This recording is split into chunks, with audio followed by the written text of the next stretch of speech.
Hey gremlins, welcome to a new video. In today's video, we are going to talk about all the books that I read in 2021. I know a lot of people do this, and I know they probably read a lot more than I do, because I think that I only read 47 books for myself, okay? It doesn't take into account university, but who wants to know what I'm studying? No one, right? Anyway, so the way that I kept track of everything I read is by using Notion, that I will show you right now. I like it because it is colorful, it is bright, it makes me want to write everything that I read, and I find it a little bit more easier to track it on there than on Goodreads, as I tend to forget to, put the books that I read in Goodreads, although I used it a lot too. Anyway, so in this video, we are going to talk about the 47 books that I read this year. If you're interested in that, please comment down below. I would just be so happy for that. So if you're interested, just keep on watching. Okay, so I will try to be pretty quick for each synopsis in general and what I thought of the book, because otherwise this is going to take forever.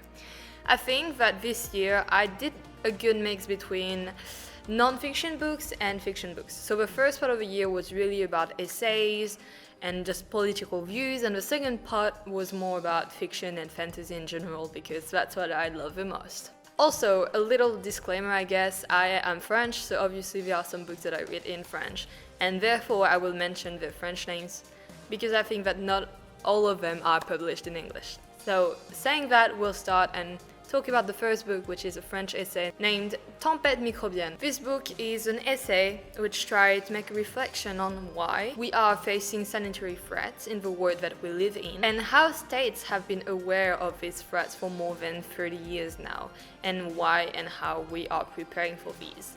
What I found very interesting is that when I read this book, I thought that it was so on point about the current, situation with COVID, right?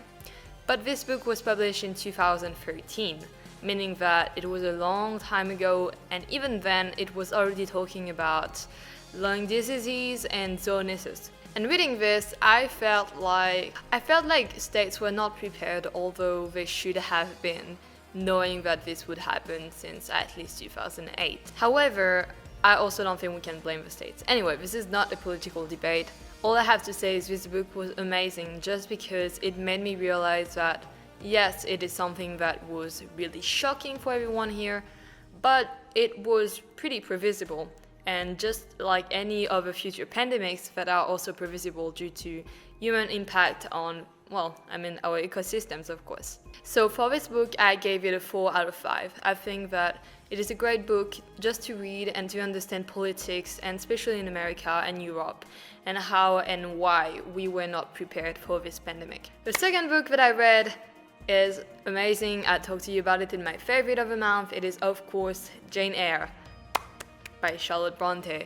This book is so amazing. It is a classic. Everyone should read it. It is the story of Jane, who is an orphan, and wherever she goes, people are not very nice to her, especially her family that she lives in. So she decides that she wants to be a teacher, and the story goes, and she finally arrives in this new house where she will be a tutor. But in that house, a lot of things happened. There's sort of a secret, something gloomy, something dark, something that is scary for her. And she doesn't know whether or not she should stay or leave. And it is just an amazing book. The story is mesmerizing, the way it's written is exquisite.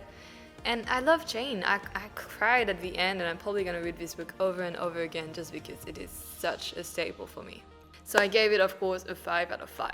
The third book is going to be Tempest and Slaughter by Tamora Pierce. In this book, we follow Aaron Draper, I don't clearly remember, who is a boy that has great magical talent. He actually gets to go to a sort of magical academy before he should, because he's too young, but he still gets to go there because he's so powerful. And there is going to make 2 friends. Ozorn, who is a prince that supposedly will never get the crown. A lot of people will have to die before he could become the king. And Aram also meets Varys, which is just a girl, and they kind of like, you guessed it, become sort of a triangle. I mean, when do we not see a triangle? Anyway, it is pretty nice. I loved the book a lot because it was about, kind of like 3 kids learning about politics in a certain way and the dangers of the world they live in. I liked it very much. I didn't read anything after this book.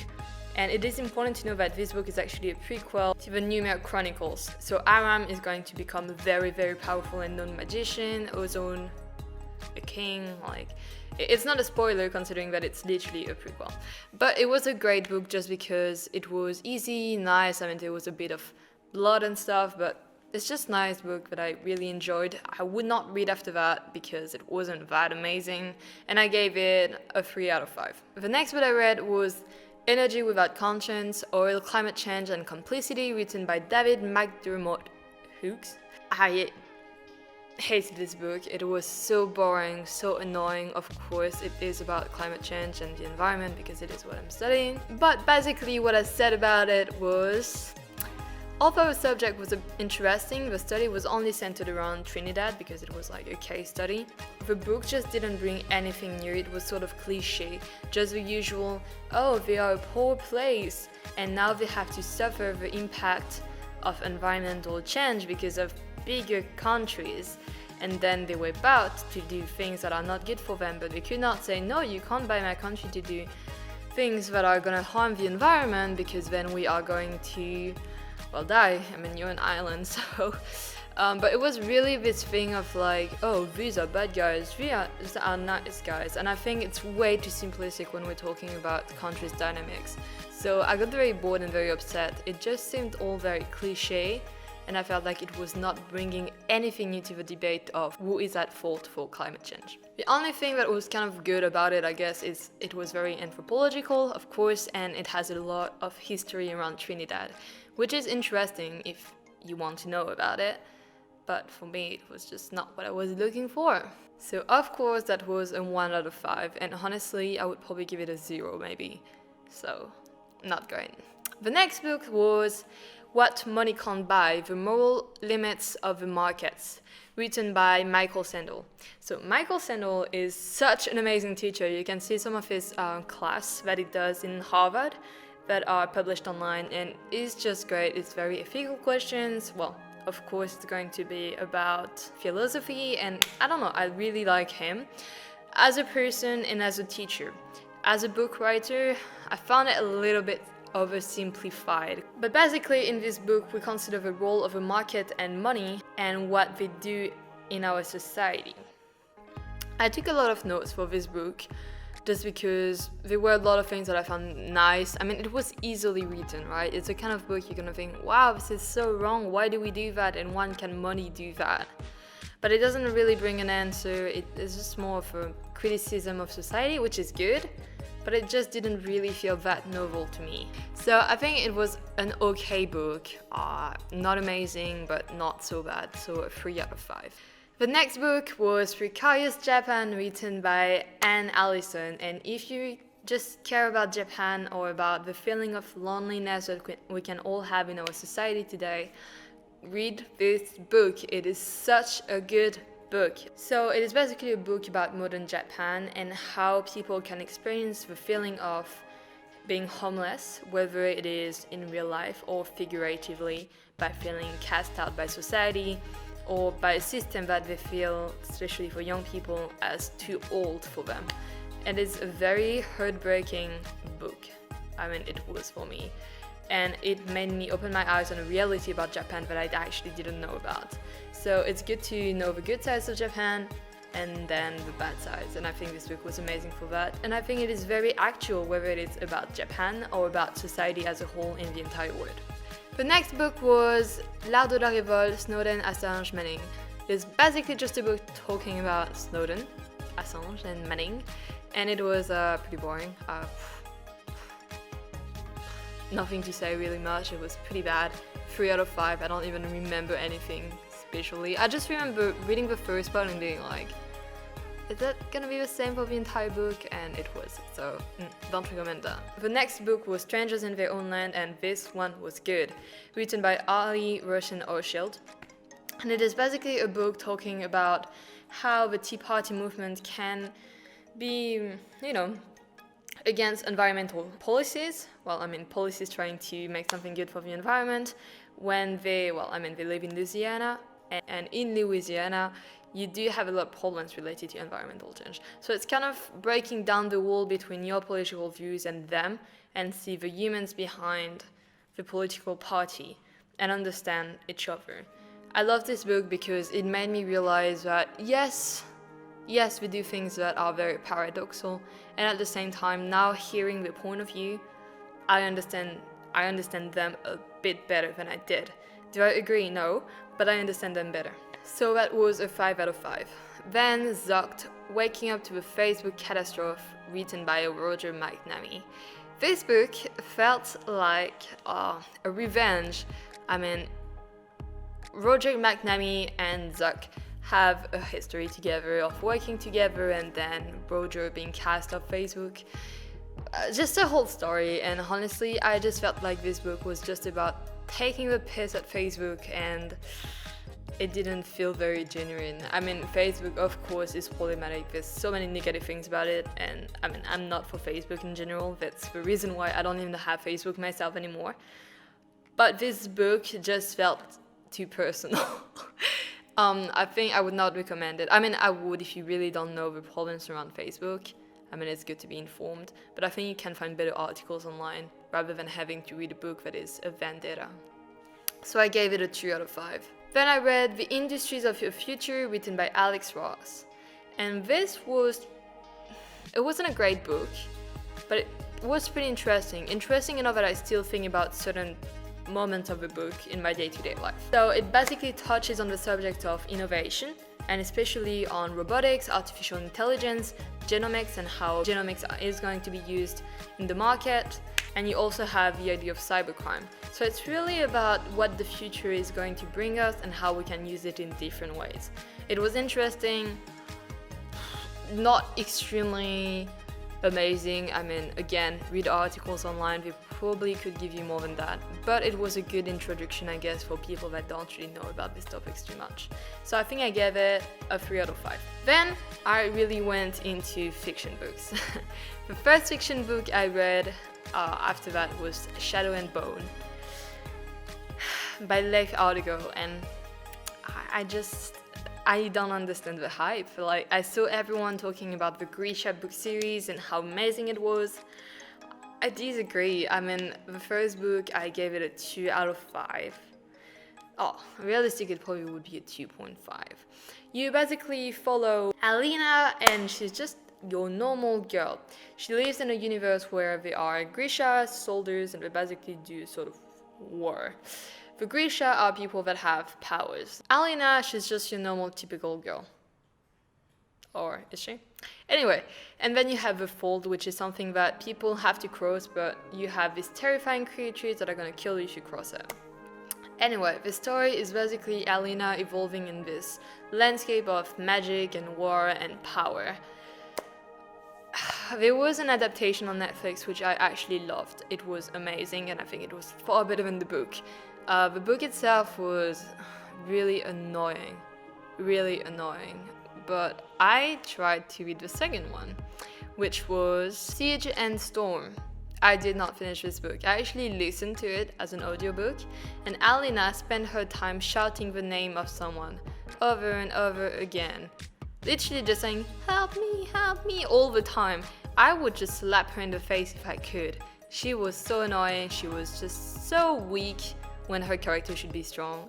It was just kind of ridiculous. I really didn't like this series. So the first one, I gave it a 2, the second one, I gave it a 0, just because it was that bad. Then, after this huge disappointment, I read the Eyre series, at least the 3 first ones. So A Court of Thorns and Roses, A Court of Mist and Fury, and A Court of Wings and Ruin by Sarah J. Maas. And this was so good. It's not amazingly written, we're not gonna lie about that, but the story is so nice. It's everything you want. It's just Fury, the main character, lives in the normal world. And then you have a sort of wall, and behind that wall you have fairies living. Mortals or normal people are scared of these fairies because they're very strong, and yeah. And Fairy has to hunt for her family because they're poor and they need to eat. But she goes to this kind of dodgy forest that no one really goes to because it's very dangerous. And there she makes a mistake, which leads her to have to live on the other side of the wall with the fairies. And there she has a curse that she wants to break. She doesn't have to, she just wants to. And it's kind of interesting stories. I like it. I like Fairy. I think my favorite book was definitely book number 2, just because you get introduced to more characters and it's just a very nice feeling book, okay? You've got like the nice people, the bad people, and you don't really have any moral conflict. It's really easy to read, and I think it's just a good time book, okay? So 5 out of 5, even though I don't think it's really well written. Then I read The Wicked Deep by Shia Earnshaw, and this was my favorite book of the year. Was Jane Austen my favorite? No, Wicked Deep was better. Wicked Deep is basically the story of Penny, who lives on an island. This island, well, she lives on the city of Sparrow, and in the city of Sparrow there is something terrible happening every year. So centuries ago, 3 girls, well, sisters, were killed because they were thought to be witches. And since then, every year, in summer or winter, I forgot, they drown 3 men, guys, boys. And in this particular time, Penny lives there, and it's about to be summer or winter, I forgot, and a new boy arrives, and he should not be here because he doesn't live there usually. And she decides that she wants to protect him because, again, boys die. So this is kind of a story of her trying to unravel and to protect this guy, but this guy also has a secret. So it's a very interesting story with curse and heartbreaks, and definitely made me cry. I really loved it, and I would recommend it to anyone. Plus the way it is written is so mesmerizing. I love the setting, I love everything about it. So 5 out of 5, hands down. Then I read Being Nuclear, Africans and the Global Uranium Trade by Gabriel Escht. That was a good book. It's basically trying to take on the question of what it means for a state, a country, a corporation to be nuclear. So we're definitely talking about Africa, how they have a lot of uranium and how it has influenced the history of the country, the economics, and all that. I think it was a good book. I think it's of course non-fiction and you are going to read it to get a bit more knowledge, but I gave it a 4 out of 5 just because I didn't know anything about the subject, and I thought that it did enlighten me quite a bit about some historical events that happened. So I would recommend it if you are interested in uranium trade or Africa. The next book I read was Sorcery of Thorns by Margaret Rogerson. Again, people love this book, and again, I was not in love with it. It was not as bad as the Grisha books. Nothing can be worse than that. But it was okay. It was basically the story of Elizabeth, who kind of lives next to a magic library, and this magic library is very important. Anyway, it's a world where books kind of have powers. And she sees something happening, and she gets accused of something because she was there. So she has to work with her sworn enemy, Nathaniel Thorne, to prove that she hasn't done anything wrong and to also understand what is behind that mystery. It's not amazing, honestly. I didn't really like the way it was written, so I didn't read the books that come after this one. Apparently it's better though, so I don't know. But I gave it a 3 out of 5. I don't think it was amazing. The next thing I read was The Folk of Eyre, so The Cruel Prince, The Wicked King, and The Queen of Nothing. And I did like this. It's written by Ollie Black. It is kind of very famous on Book Talk right now. It is your typical enemies to lovers situation. So you have Carden, who is a prince, and he's very spoiled and mean, like really, really mean. And you have Jude, which has no power. She's not a fairy. Yeah, because everyone else is a fairy. And she lives in the fairy world, but she's nothing there. And Carden is really making fun of her a lot, but more than fun, he just really does bully her quite a bit. Anyway, the entire story is just about the two of them being put in the middle of political battles, you know, and it's a good story. It's a bit infuriating sometimes to see how Cotton treats Jude, because even when they sort of become a bit closer, it still really doesn't treat her normally. But I think that's what people liked about this book so much. Just this idea that it's not your typical, oh, we are enemies and then we love each other. It still always is, we are enemies, maybe we like each other, but I still hate you. So it's an okay book, okay? I think I gave it, a 4 out of 5. It was okay. Oh, actually, the first one I gave 3, the second one 4, and the third one 3. So definitely mixed feelings. The next thing I read was Winterwood, again by Shia Earnshaw. I liked this book a lot, so not as much as The Wicked Deep, because The Wicked Deep was way too good, and Winterwood is honestly very similar. If you read The Wicked Deep, you will already know the end somehow of Winterwood. At least you will have some clues about what's happening. So I would definitely say read The Wicked Deep before. But The Winterwood was good. I gave it a 5 because I liked it too. What I like about it so much is the setting, how mesmerizing it is. So in this book you are following Nora Walter. She basically is very lonely because she comes from a family of witches. At least that's what everyone says. She lives on a mountain and everyone really secludes them. Nora doesn't seem to have any power and she's kind of upset about it. Her mom doesn't want to talk about anything related to magic, and her grandma, that was really open about it, died. But one day she goes into the woods where you can find things that got lost, and she finds a boy. She takes him home and takes care of him. The thing is, he has amnesia. He doesn't really remember anything about his life, who he is. But she knows one thing: he comes from the little camp on top of a mountain where kids get sent when they do problematic things. And the entire story is basically based on someone disappeared in the camp, but we don't know who, and we don't know who made that person disappear. So she tries to unravel the secret around that, and she likes this guy, but at the same time she can't keep but wondering, did he do something terrible? It is a fantastic book. The setting is amazing. The end is a bit far-fetched, okay. You can't really see that spin coming, but it was very good and I liked it a lot. So 5 out of 5. Next, I read Six of Crows and the Crooked Kingdom by Lev Bardugo. So this is the same setting as the Grisha books that I talked to you about. This was good, way better than the Grisha books from my opinion. I gave it 5 out of 5, and it's basically talking about a heist and 5 different people that have very unethical actions in general. The main character is definitely going to be Casbreaker, which has a very dark story that you will take a long time and a lot of pleasure to understand. This book was great. If you like heists and a bit of magical powers and political situations, I think you would love that book. Then I read Caraval by Stephanie Garber. This was a disappointment. It has everything that I love, and I should have loved this book, and I don't know why, but I didn't. You have 2 sisters that live together on an island, and the father is extremely abusive, like extremely abusive. They are not allowed to leave the island, and if one of the 2 sisters does something wrong, the other sister gets punished for it. But the main character, Scarlett, really wants to go to Caraval because her grandma told her about it. Caraval is basically on another island, and it is a spectacle, a magical event where for a certain amount of time everything on the islands becomes magic, and you have to fulfill a sort of quest to win a prize. And I think the prize is that you can make any wish and it will become true.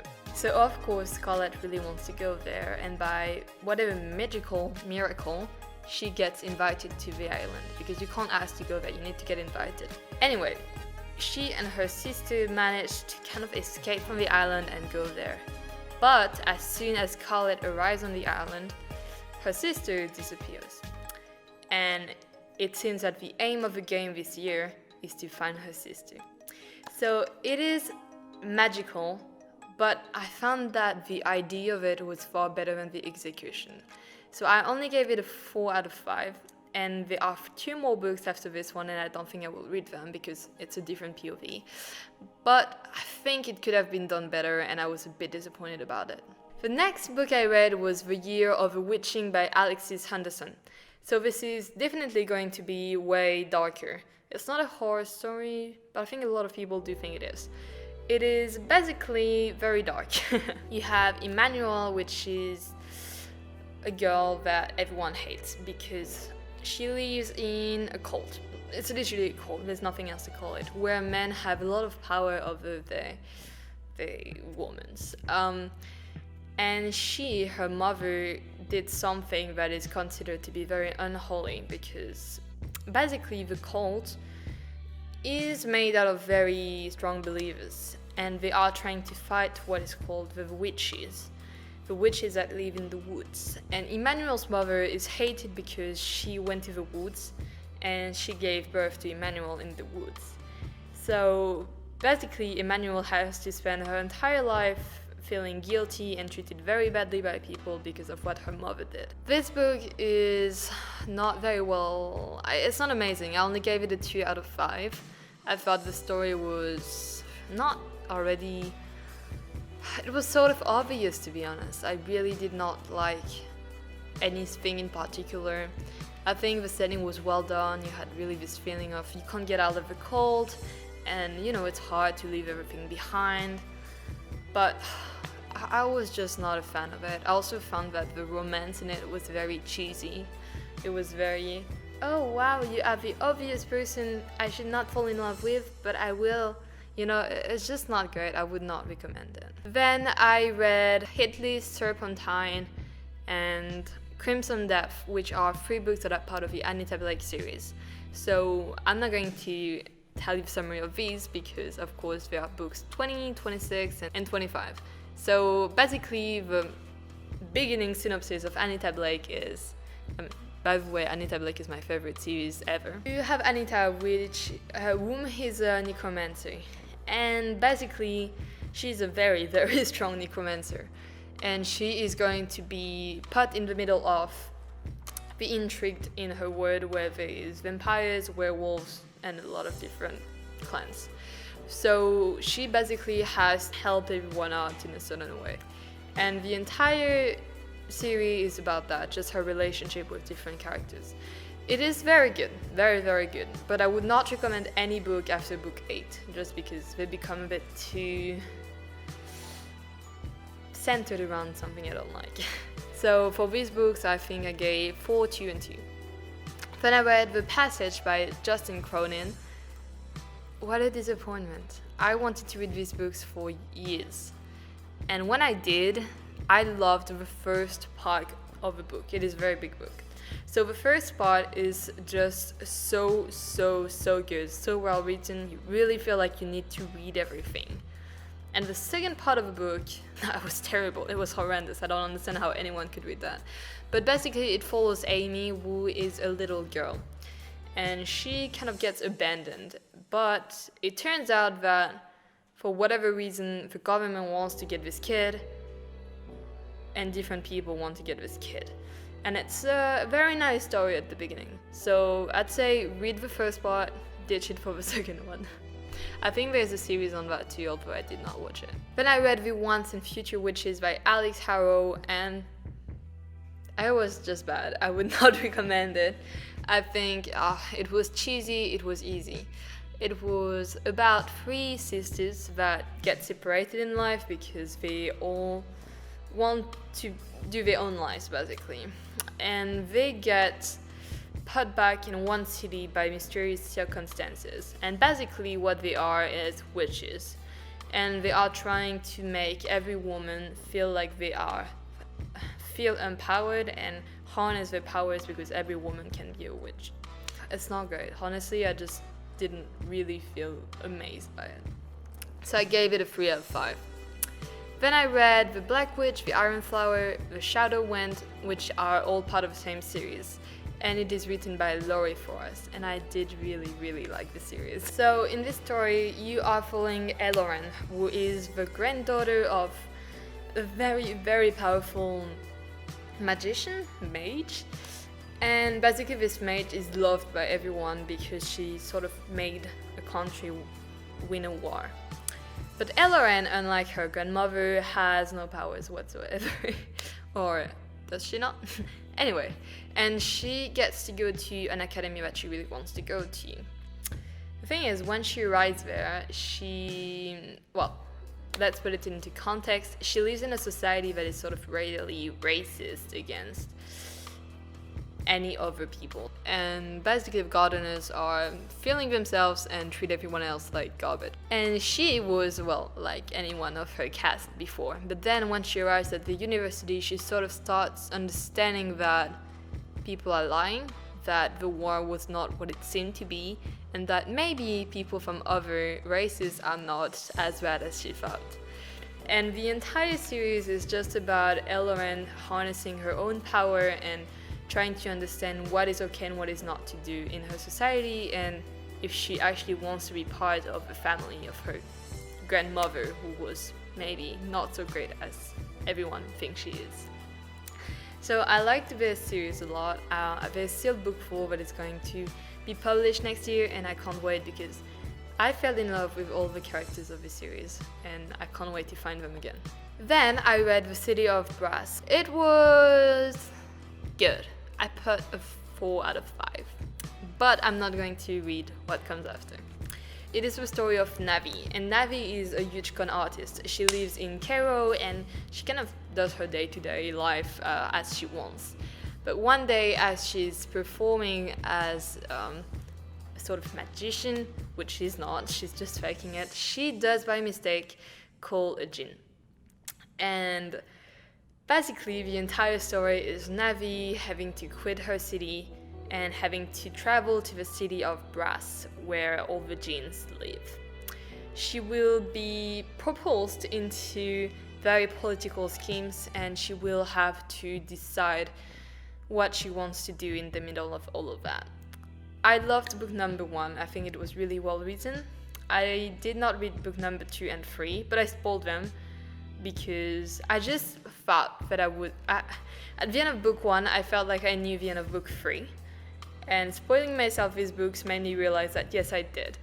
So I didn't want to really lose my time reading other books for like 500 pages each just to end up seeing something that I already saw coming. But The City of Brass I would recommend, 4 out of 5. Then I read The Magician from the Riftwar saga, written by Raymond E. And I did not like it a lot. It's basically your usual epic fantasy. You are following Park, who is trying to become a magician, and Thomas, who is a soldier. And it is basically the entire journey of how they went from being normal kids to being, very important characters later in the series, and how they influenced the entire development of the kingdom. I think if you like anything related to epic fantasy, you will like it. If you don't, I would not recommend it. Then I read The Graceling by Kristen Cashore, and I really did like this. So we are following Katsa, who is a Graceling. Graceling are people that have a special ability. You can see Graceling because they have one eye that has a different color than the other one. And the power of Katsa is that she can kill. That's her grace. She is a killer. Katsa is at the beginning of the book working for the king because she's sort of affiliated to him. And by working for him, she's gonna meet a character who is also Graceling. And basically, again, you have some political scheme, and Katsa realizing that maybe if she wants to have a peaceful life, she should not be working for the king because it makes her do things that she doesn't want to. So it is basically seeing how Katsa is going to emancipate herself from the king and how she's going to build her life for herself. It is such a good book. I mean, I think there's a book number 2, but it's going to be about another character. So I don't want to read it because I just liked Katsa so much. And I think you should read it if you like a nice story.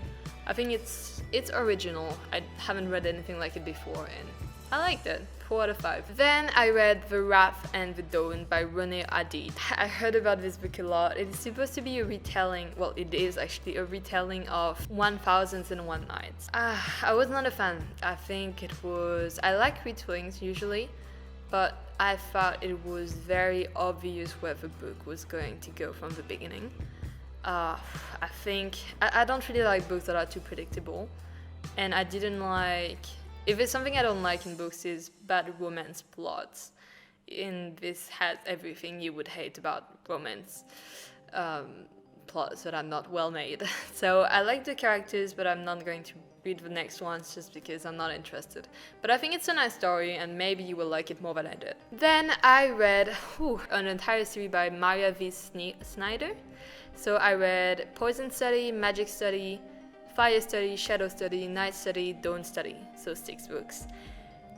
I loved every single one of them. It is basically the story of Yelena. And Yelena, well, at the beginning of the series, is in jail because she has committed a crime. But she gets the opportunity to becoming a taster of the king, meaning that she has to try the food that it's gonna eat to know if it's poisoned or not. So basically, either she can die, either she can become a taster, and she becomes the second option. And again, you are going to have some political plot. What is interesting is that in this universe, you have magicians, or people with powers. And basically, the country is torn into 2. The South, who has magicians, and the North, who doesn't. And the ruler of the North is completely against magicians. So if you were born magician in the North, you would die right away. Anyway, so the entire series is about Yelena and how she evolves and how she is going to become quite important for the entire kingdom, I guess. So I really liked it. There's still another book coming next year. I think every book is not that amazing, but you get attached to the characters. I also think that it's not too easy to see what's going to happen, so I liked it. Then I read Emberath by Cassandra O'Donnell, which is part of the Rebecca Kean series, and Emberath is book number 7, so I'm not going to talk about this one, but basically Rebecca Kean in book 1 she's a Valkyrie. She evolves in a world where you have werewolves, vampires, shamans, you have different clans. And basically Valkyries, their only aim is to kill demons. And to be honest, anything to be truthful. But Rebecca is trying to flee her family, and she doesn't want them to find her. When she flees, she goes from one country to the other, and one city to the other. And finally she arrives in the city that she really, really does like. But sadly, she is going to have to work with, well, the people that represent each different races of supernatural people. And soon she will have to become part of this council and help them. So it is really about crimes and Rebecca Kean kind of being an executioner. I liked it. I think it's not very well written, but I started reading it when I was 12 and I still really enjoy going back to it. Then I read Rich Dad Poor Dad by Robert T. Kiyosaki.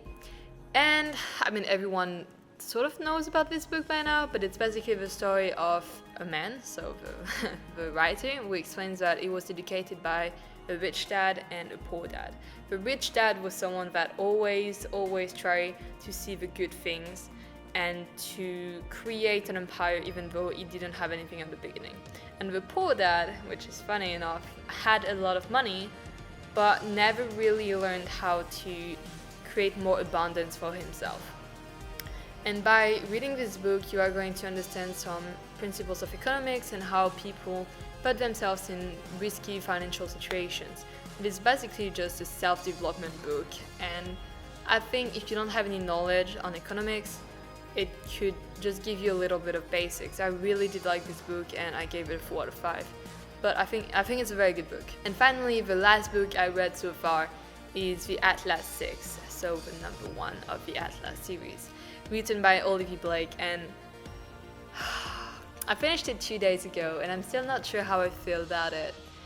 I think that the concept was great. I think that the execution